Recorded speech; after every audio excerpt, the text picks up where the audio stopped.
Good morning, sir. Are you Jonah Johnson? Yes.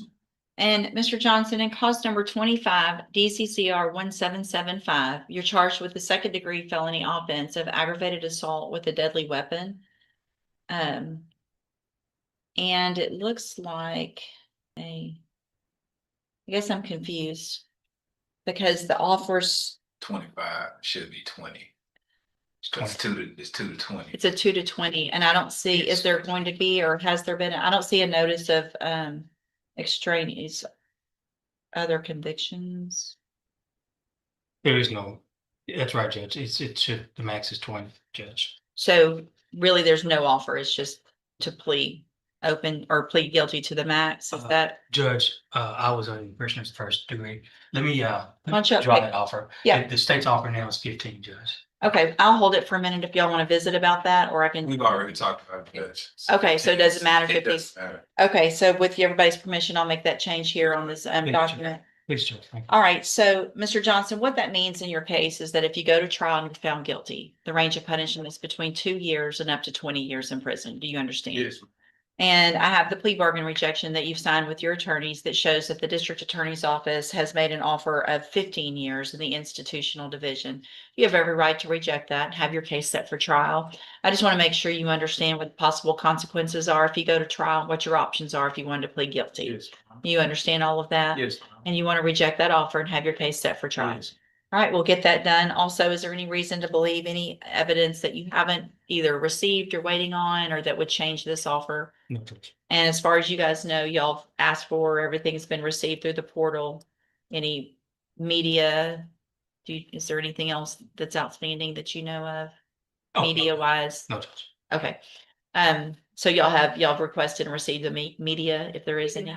Perfect. Okay, so I just want to make sure you understand that after today, unless there's some new evidence that comes up that your attorneys or the district attorney does not know about, I will not accept this plea agreement. So after today, it goes on the trial docket, it'll go to trial, or there'll be a plea to something else, or if it's going to be this or lower, it would be because there's some new evidence. Does that make sense? Yes. All right, we'll get it set on the trial docket, and we'll let you guys will get a notice by email. Judge, may I ask this court's permission? This is my first time trying Sure. to case for you. Yes, sir. Does this court set kind of like a docket control order where there might be a motion setting or anything? So what I do is I'll set a pretrial Okay. the week before the trial date. Okay. And typically our trial dockets are about 8-ish cases or so. And so on the pretrial, I will go through and see who's ready, who's not ready, whatever the case is. And then I'll order those for the next week. So you would know on the Tuesday prior to what number you are. If you're at the top or close to it and there's some pretrial issues that we need to deal with, we could do it on that day. Or if it's the number one case, we can do it on that Monday before jury selection, depending on what those pretrial motions are. Okay. If there's something that is going to require more time, some type of suppression or some hearing that will take witnesses and more time, please get that filed quickly and I'll get it set well before that so that we can have that taken care of. Yes, ma'am. Okay. All right. Thank you, Judge. All right. Thank y'all. May be Thank you. excused. Yes, sir. You go back with the bailiff. She's been to St. Pete twice. Good morning. Are you Stormy Fulwell? Yes, And will your client waive the formal reading of the motion? Ms. Fulwell, raise your right hand, please, ma'am. Do you swear or affirm the testimony you're going to give in this hearing will be the truth, the whole truth, and nothing but the truth? Thank you. You can put your hand down. Ms. Fulwell, in cause number 21-38655, I have a motion to revoke your community supervision. Shows that you were placed on probation January 26th of 2022 for possession with intent to deliver a controlled substance, a first-degree felony. And that was a 10-year term in prison that was probated for 10 years. Is that correct? The motion alleges that you violated your probation. It alleges in count 1 that you provided a urine sample January 26th of 2026 that tested positive for methamphetamine. Is that true or not true? January 22nd. January 22nd of 2026, excuse me. Is that true or not true? yes, sir. True or not true? Thank you. Count 2 alleges that you failed to provide verification of performing the community service hours as required. And is that true or not true? True. Count 3 alleges that you failed to successfully complete the SafeP program and that you were unsuccessfully discharged from the supportive outpatient treatment on January 22nd of 2026 because you tested positive there for methamphetamine, amphetamine, and ecstasy. And is that true or not true? True. Count 4 alleges that you failed to submit to alcohol or drug screening January 21st and February 2nd of 2026. Is that true or not true? That is not true. Count 5 alleges that you're behind in your court assessed fees as of February 6th of 2026 in the amount of $4,205. Is that true or not true? True. Did you enter your pleas of true to counts 1, 2, 3, and 5 freely and voluntarily? And did you plead true to those counts because they're actually true? All right, then I'm going to find that you entered your pleas of true to counts 1, 2, 3, and 5 freely and voluntarily. Find those counts true. Find sufficient evidence to revoke your probation. I'm going to reset your case for sentencing and ask the probation department to do an updated report that'll give me more information about what's been going on. Also, if there's anything that you think is important for me to know, get that information to Ms. Holmes and she'll present it to me on your behalf when we come back. All right, you can go back with the bailiff. Thank you for being here, ma'am. Ma'am. Stop.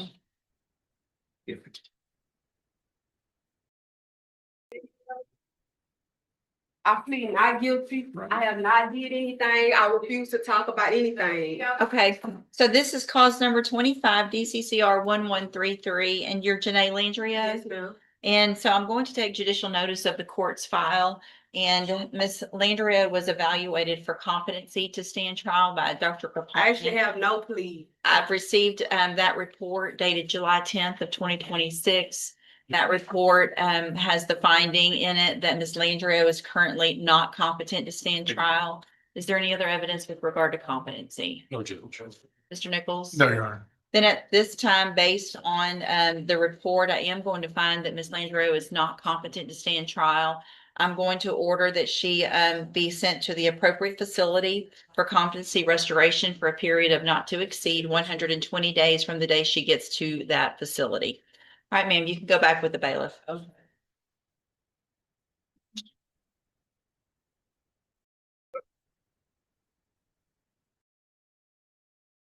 That's all you got, Lovis? That's all you got? That's all I have. Ms. Holmes on Jacoby Frazier. Yes,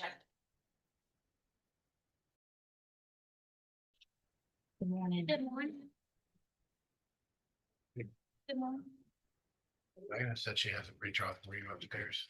Okay, Thank you.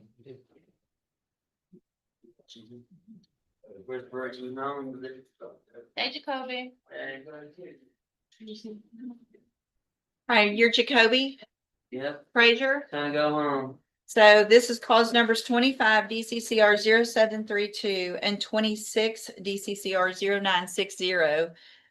Mr. Frazier is charged with obstruction or retaliation and also aggravated assault with a deadly weapon. For self-defense. Hang on just a second. I'm going to take judicial notice of the court's file. It includes an evaluation for competency that was done by Dr. Hamza. That report is dated June 29th of 2026. And the finding in that report is that Mr. Frazier is currently not competent to stand trial. Is there any other evidence with regard to competency? No, Your Honor. Then at this time, I am going to find that Mr. Frazier is not competent to stand trial and that competency restoration in an appropriate facility would be appropriate. Order that he be sent to the appropriate facility for a period of not to exceed 120 days from the day he gets to that facility for competency restoration, and then we'll await a report from them. All right, you can take them back. What's up, little, what's up, little baby girl? What they gonna do with it? Sending me a treasure?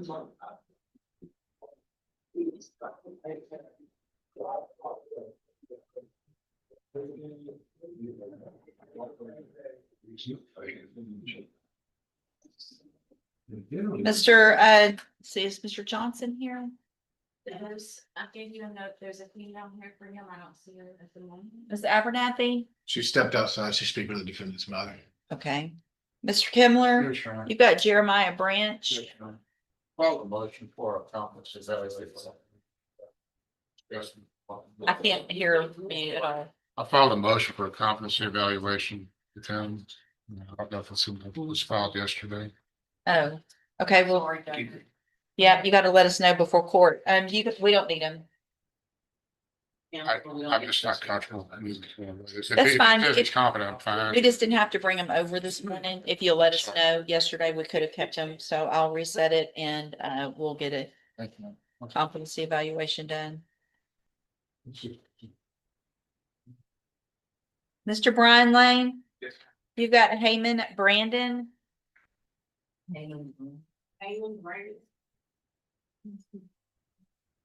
Morning. Morning. All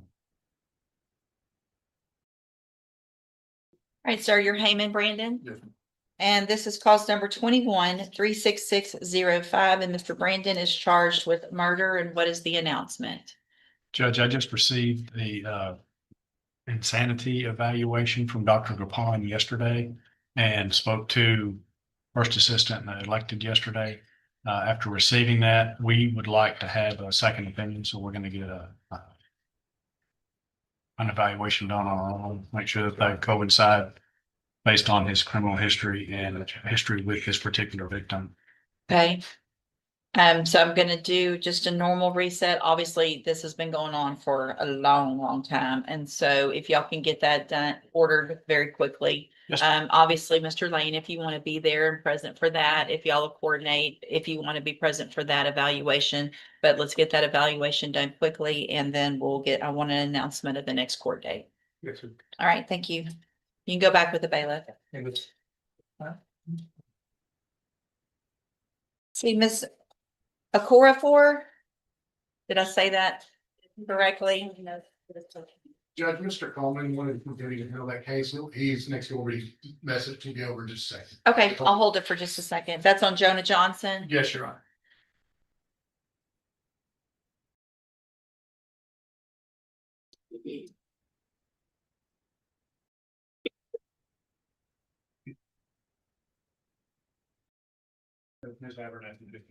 Okay, thank you. Mr. Radford, you have Jacobian Dorsey. Yes, ma'am. Dorsey. Set the case for trial. Did you do a rejection? I think he's already been done, but you know. Let me, I'll check real quick and see. Was there anything, hold on, you might not have to do one. Is there anything that's, I think he's already, I think I compact lawyers. Looking, we're not gonna call them that. Okay, I'm sorry. Mr. Coleman's notes look like he hasn't changed the offer or anything, Your Honor. Looks like, the offer was 20 Yes, stacked. to stack on top of a sentence he's doing correct now, Yes, correct? ma'am. All right, sir, you're Jacobian Dorsey. Yes, ma'am. And Mr. Dorsey, in cause number 25, DCCR 1896, you are charged with manslaughter. And we've gone over this before. Let me pull it up. Is there the indictment alleges second-degree felony offensive manslaughter, but looks like the state's filed a notice of intent to use prior conviction to enhance your punishment, which means we've gone over before. And when you sign that plea bargain rejection with Mr. Parker, that the state, you would be looking at a first-degree felony if you're found guilty for punishment purposes, which means the minimum punishment would be 5 years up to 99 years or life in prison. Do you understand that? And the same offer is on the table now, which is a 20-year term in prison that would be stacked on top of a sentence that you're currently serving. Is that your understanding of what they've offered you? And you want to reject that and move forward with trial? Yes, ma'am. All right, we'll get it set on the trial docket. Mr. Radford will begin preparation for trial. Excuse me, that time that I'm actually doing time for right now already, that's on appeal, Okay, but that's not a full conviction. all right. Well, if it'll all depend on when we get to the trial. I'll set it on the trial docket. If something gets affirmed by then the conviction would count. If not, then there's some legal issues that will take up at that time, which means it would be potentially just the 2 to 20, but we'll take that up at pre-trial. Judge, it looks like a case has been brought over this week from something that happened in the jail. It may be a new harassment or assault on an officer. I think that's going before the grand jury tomorrow. if not tomorrow, next week, and I just asked that we put this on the trial docket. I don't think it's gonna change. No, yeah, we're gonna go to put this one on the trial docket and then we'll deal with that one when it comes. Thank you. Your Honor. Thank you, Mr. Nichols. You can go back with the bailiff. May I be excused? Yes, sir. Thank you. Yeah, I'll go back. What do you need to learn? You gotta go into the polling cell and out. This is- I'm gonna call him.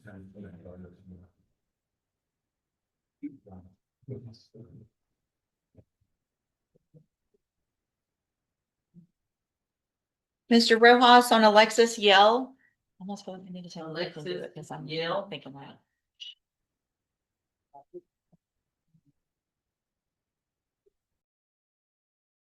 No, it's probably better that I wait. Good morning. Good morning. Never mind. But. Your dog. Here, come back, yeah.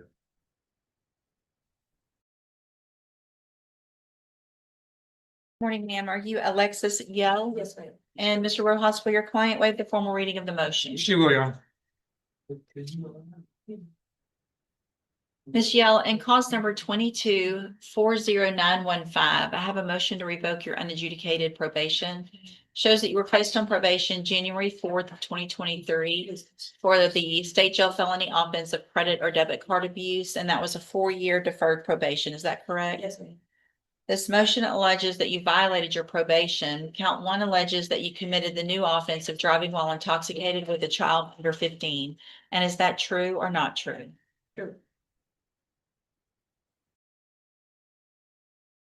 Count 2 alleges that you failed to abstain from the use of intoxicating substance, including alcohol, and that on March 22nd, you were intoxicated or under the influence of alcohol.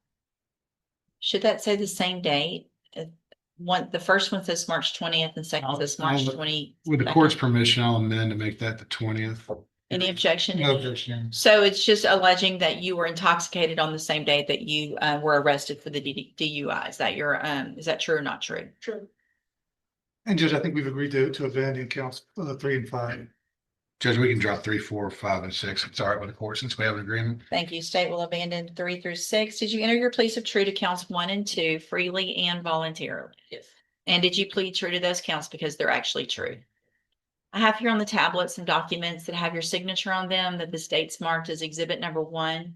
Before you signed these, did you go over them with Mr. Rojas? Yes. Did you fully understand them? Yes. And do you understand if I follow the agreement that you've made with the district attorney that you'll be waiving or giving up any right to appeal? Yes. State tenders number 1. No objection. It's admitted. Is there any evidence that Ms. Yell is not competent? No, Your Honor. All right, ma'am, I'm going to find that you entered your plea of guilty freely and your plea is of true to counts 1 and 2 freely and voluntarily. Find those counts true. Find sufficient evidence at this time to find you guilty and find you guilty of debit or credit card abuse. Sentence you in accordance with your agreement to a term of 1 year in the state jail prison. Judge, the agreement to 1 year in the county jail. Good grief, I'm all out of whack. 1 year in the Jefferson County Jail under section 1244 of the Penal Code.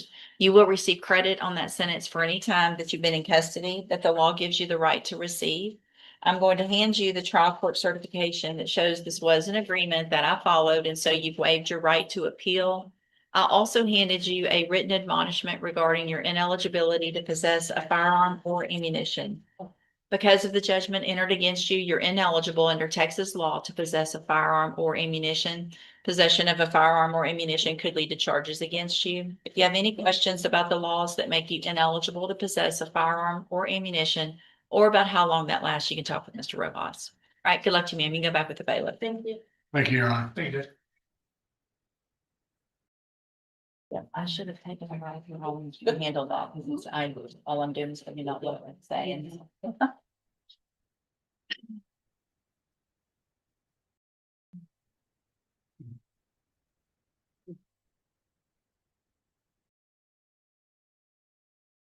Ms. Abernathy on Joseph Curtis. Good morning. How are you? I'm just. Joseph, how are you? I'm getting myself together, apparently.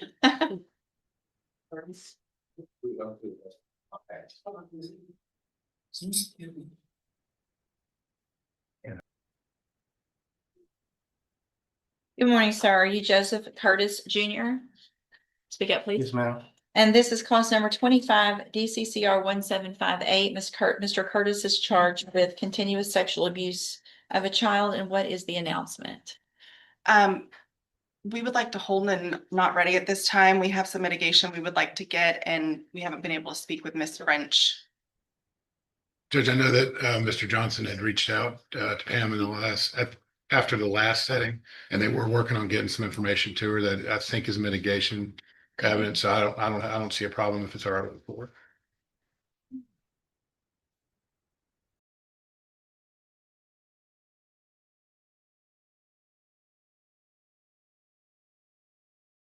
So this has been, it looks like Mr. Johnson substituted in December of 2025. I'm going to reset it one more time. That will be the final reset. Yes, ma'am. So whatever needs to get to Ms. French needs to get there quickly, so that she can take a look at it. And if that changes anything with regard to an offer, y'all can discuss it and have an announcement before the next court date. Yes, ma'am. All right, thank you. Thank you. You can go back with the bailiff. And I'm. Good stuff to go for you.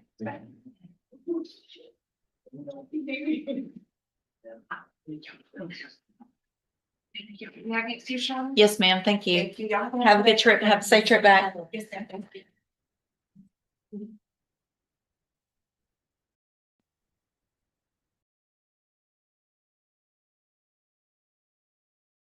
Freely and voluntarily. And did you plead guilty because you actually did what they charged you with? I have here on the tablet some documents that have your signature on them that the state's marked as exhibit number 1. Before you signed these, did you go over them with Mr. Parker? Yes, Do you fully understand them? yes, ma'am. And do you understand if I follow the agreement that you've made with the district attorney, that you'll be waiving or giving up any right to appeal? Yes, ma'am. Do you also understand if you're not a U.S. citizen that a plea of guilty or no contest may result in your deportation, exclusion from admission to the country, or denial of naturalization under federal law? Yes, ma'am. State tenders number 1, Objection. it's admitted. Is there any evidence that Mr. Bell is not competent? No, Your Honor. All right, sir, I'm going to find that you entered your plea of guilty freely and voluntarily. Find that you're mentally competent and you understand the nature and the consequences of your plea. Find sufficient evidence to find you guilty, and at this time find you guilty of driving while intoxicated, 3rd or more. Sentence you in accordance with that agreement to a term of 8 years in the institutional division of the Texas Department of Corrections. You will receive credit on that sentence for any time that you've been in custody that the law gives you the right to receive. I will also, as part of that plea agreement, sign the dismissal in cause number 25 DCCR 1211. I'm handing you the trial court certification, shows that this was an agreement that I followed, and so you have waived your right to appeal. I also handed you a written admonishment regarding your ineligibility to possess a firearm or ammunition. Because of the judgment entered against you, you're ineligible under Texas law to possess a firearm or ammunition. Possession of a firearm or ammunition could lead to charges against you. If you have any questions about the laws that make you ineligible to possess a firearm or ammunition, or about how long that lasts, you can talk with Mr. Parker. All right, good luck to you, sir. You can go back with the bailiff. Ronald Barrett. Can we do? Ronald Barrett.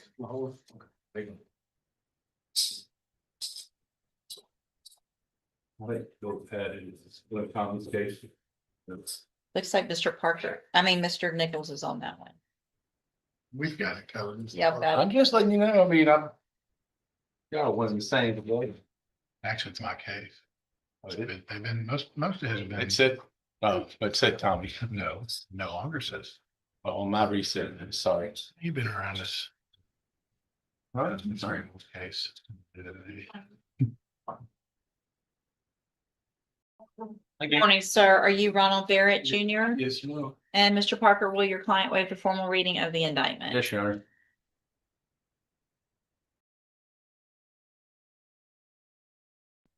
Mr. Barrett, in cause number 26 DCCR 0890, you're charged with the state jail felony offense of unauthorized use of a vehicle. Yes, ma'am. And that's from January 28th of 2026. Yes, ma'am. The indictment alleges that you were previously convicted of unauthorized use of a motor vehicle August 3rd of 2009. Yes, ma'am. And after that was final, you were convicted of possession of a controlled substance March 22nd of 2011. Yes, ma'am. And then after that, convicted of unauthorized use of a vehicle April 14th of 2011. Yes, ma'am. And then again, unauthorized use of a motor vehicle June 26th of 2017. And then burglary of a building August 24th of 2022. And how do you plead to that charge? Yes. And are all those prior convictions true? Yes, ma'am. I don't understand this agreement at all. Judge, the vehicle in question is a scooter taken from a known address. The complainant that's well known. And I, Information in the and court. I will also tell that there's been some cooperation with. Okay. Law. Did you enter your plea of guilty freely and voluntarily? Yes, ma'am. And did you plead guilty because you actually did what they charged you with? Yes, ma'am.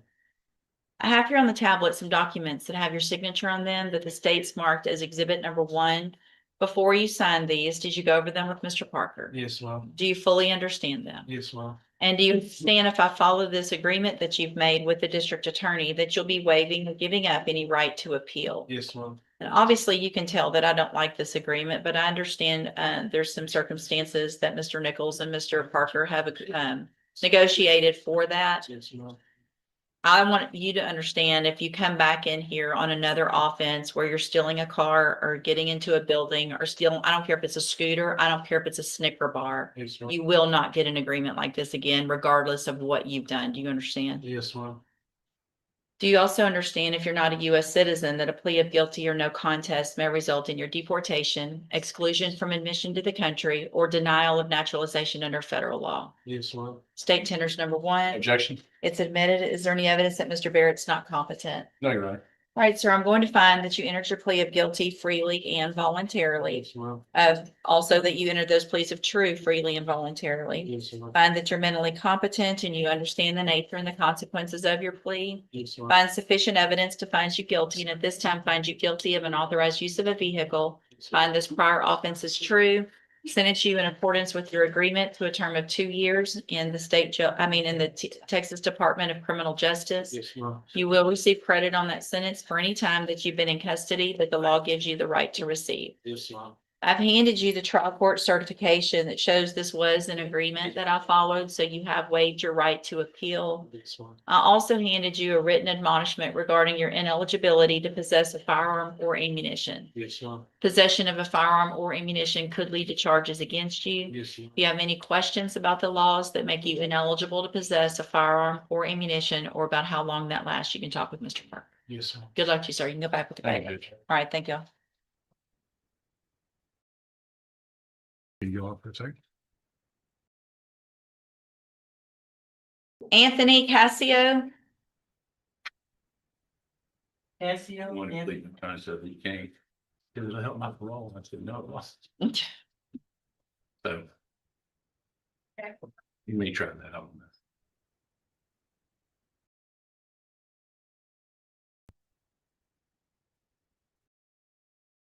Let's see on girls one.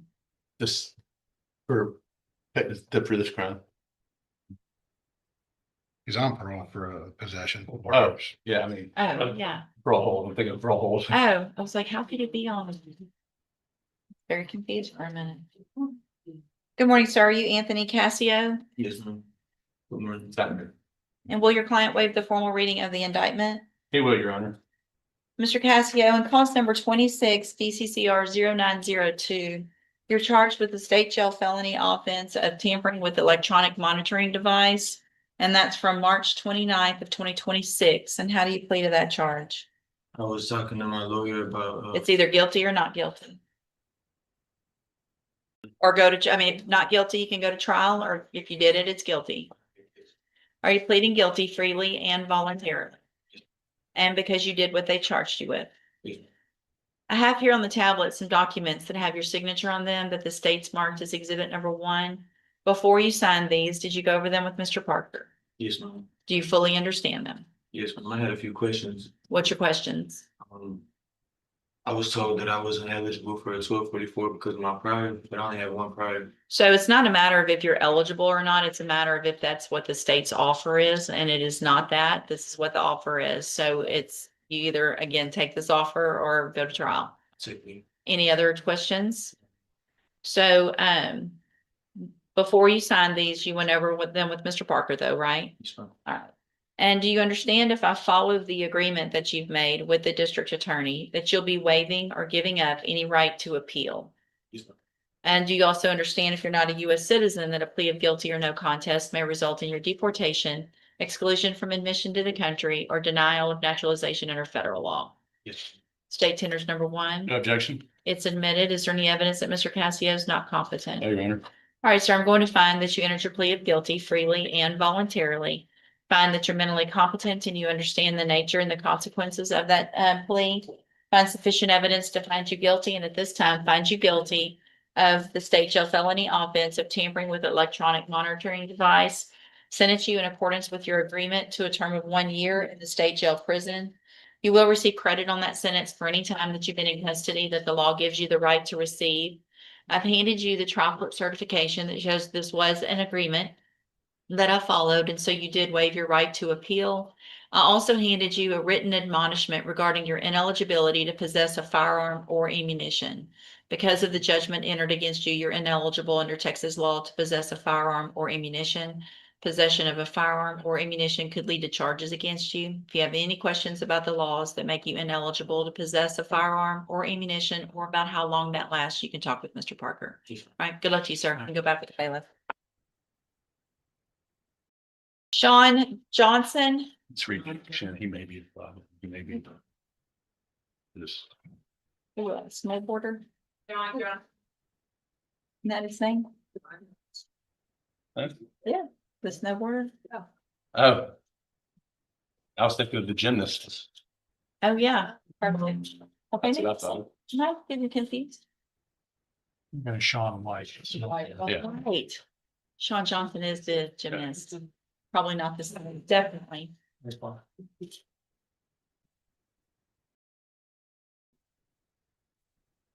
Good morning, sir. Are you Sean Joe Johnson? Yes, ma'am. And Mr. Johnson, in cause number 26 DCCR 0924, you're charged with a second-degree felony offense of aggravated assault with a deadly weapon from March 6th of 2026. Your indictment alleges that you were previously convicted of burglary of a habitation, a second-degree felony, July 8th of 2016. And then after that was final, you were again convicted of burglary of a habitation, a second-degree felony, February 15th of 2017. And what that means, sir, is that if you go to trial and you're found guilty, you would be considered a habitual offender with a minimum punishment of 25 years in prison, up to 99 years or life. Do you understand? Yes, ma'am. And I have here on the tablet a plea bargain rejection that you've signed with Mr. Parker, and I'm guessing you guys, it says months are checked off. I'm sorry. Yeah. So it shows that the district attorney's office has made an offer if you wanted to enter a plea of guilty for a 12-year term in prison. You have every right to reject that offer and have your case set for trial. Just want to make sure you understand what the possible consequences are if you go to trial, what your options are if you want to plead guilty. Do you understand all that? Yes, ma'am. And do you want to reject that offer and have your case set for trial? Yes, ma'am. All right, we'll get that done. Mr. Johnson, Mr. Parker has been appointed to represent you. He's one of the cases. He's one of the lawyers who handles a lot of cases for me here as a court-appointed attorney. With your permission, I can release him and appoint a new attorney who could begin preparation for trial a little quicker. Is that okay with you? I'm gonna do a turn. So I'm going to release Mr. Parker. We will appoint someone today, Mr. Johnson. They should begin preparation for trial very soon. Mr. Smith, is there any reason to believe or anything that you're waiting on that offer would be reduced with a different attorney? So I do want to make sure you understand that a different attorney is not going to necessarily get you a different deal. And that typically after today, I don't take those deals that you've already turned down. If something comes up that's different that your attorney doesn't know or the DA, then I'll consider it. But whoever that is will be out to see you very soon and begin preparation for trial. Yeah. All right, you can go back with the bailiff. Look. All the other one I have is a Jericho Thomas. It's likely to be a a rejection, but I need to I haven't got the video yet. Okay, do you want me to bring them out or just, It doesn't matter to me, you Judge. can just let them know that we're gonna reset it for you Okay. to get the I video. told- I told Jericho them. Thomas. He'll just say to get the video that way. Thank you, ma'am. See, Miss Holmes, you got Stormy Folwell.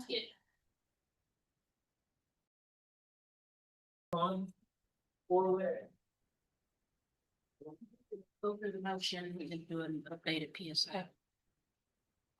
I think you need to know exactly what you're gonna do on this one, though. Yeah. Oh, I do. Y'all do? Mhm. Well, I would prejudge. Is it that clear? She's very clear. Oh. This is one of those special drug things that the minimum is 10. But she pled. Jared, close down. I'm getting the video ready. Good morning, sir. Are you Jasmine Tyrone Hancock? Yes, ma'am. And Mr. Hancock, in cause number 25 DCCR 0737, you're charged with the state jail felony offense of evading arrest or detention with previous convictions. And that's from April 22nd of 2025.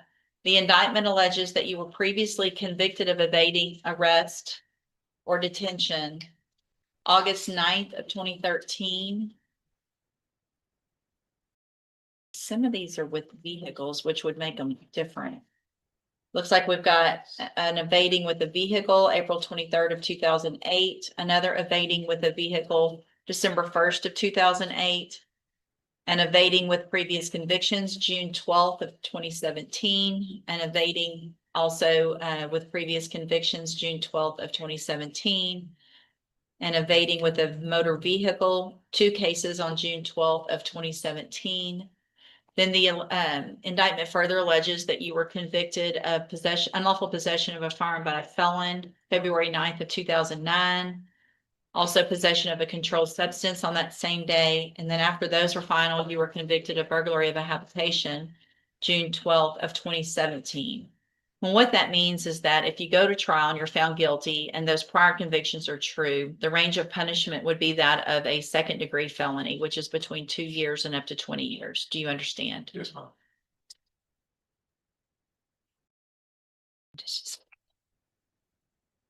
So in clause number 25, DCCR 0738,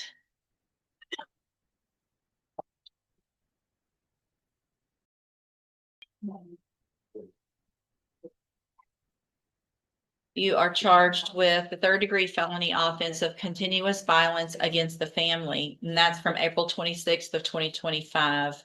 And it alleges those same prior felony convictions, which in this case means that if you go to trial and you're found guilty, the range of punishment would be that of a habitual offender, which is a minimum of 25 years in prison up to 99 years or life. Do you understand that as well? And then we've got cause numbers 25 DCCR 1233, which is another evading arrest or detention with previous convictions. And that's from August 5th of 2025.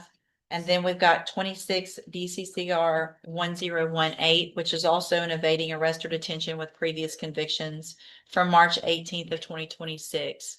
Those are both the same as that first one with those prior offense convictions that would make these second-degree felony offenses for punishment. You understand that? In all 4 of these cases, I have here on the tablet some plea bargain rejections that you've signed with Ms. Holmes, and it looks like the district attorney's office has made offers if you wanted to enter pleas of guilty. For the evading arrest or detention cases, it looks like it would be cause number 250737 and I think I did. 1018. There would be 12-year terms in prison with dismissals in the other evading and that continuous family assault case. You have every right to reject those offers and have all of your cases set for trial. I want to make sure you understand what the possible consequences are if you go to trial and what your options are if you want to plead guilty. Yes. You understand all of that. Yes. I also want to make sure you understand that if you are found guilty on more than one of these, because they're different offense dates, there is the possibility that any sentence you receive on more than one could be stacked on top of each other. Do you understand that? Yes. And do you want to reject all of these, the offers on all of these cases and have them all set for trial? Yes. Mr. Nichols, is there any reason to believe that these offers would change or? No, Your Honor.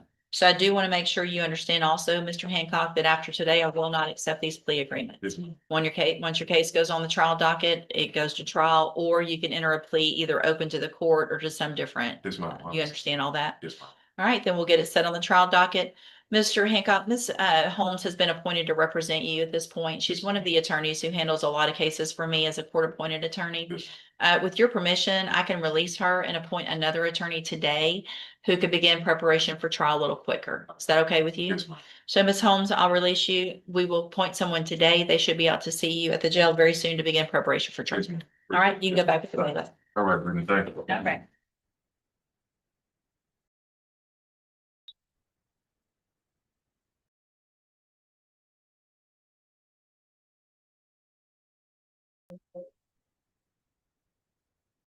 Mark King, Ms. Holmes? I don't know if we need them. This one, I had requested that he be brought so we could watch the courthouse video. Uh-huh. And they said they needed Pam's approval and they would call me and let me know, but nobody's ever let me. Who's told you that? Her secretary, I don't know her name. Yeah. And so, and Iris told me, she said, well, I'm definitely gonna call you, let you know, but she never got back with me, so. We don't need him. So I'm gonna reset it one more time. If you will make sure Yeah, I that, understand. that's obviously required. I don't Yeah, think we need to make some time. Ms. French doesn't have to be I know. present. Just get that We'll video get that down done. here. Okay, we'll It's get that. just done. it'll be another day. Hang around, I'll see if we can just get Okay, to that. okay. Oh, yeah, hold them for a second, maybe. And if we can get that down here, Yeah, Maybe definitely. I we want can to get see if we you can in do the- it today. that'd be great. Okay, yeah, let's hold them for a minute. We'll see if we can get Okay. that video down here. Thank you, Mr. Nichols. Yes, Your Honor. And that's where today's courtroom session comes to an end, but the biggest questions are still unanswered. Some defendants chose to gamble on a trial, others admitted probation violations, while several cases were paused because mental competency had to be addressed before justice could move forward. It's a powerful reminder that every courtroom decision carries real consequences, and sometimes the most important rulings happen long before a jury ever hears the case. What do you think? Did these defendants make the right decisions, or did they take risks that could cost them years of their lives? Share your thoughts in the comments, we read them all. If you enjoy real courtroom drama, legal breakdowns, and the stories behind the headlines, make sure to like this video, subscribe, and turn on notifications so you never miss the next case. Thanks for watching, and we'll see you in the next courtroom.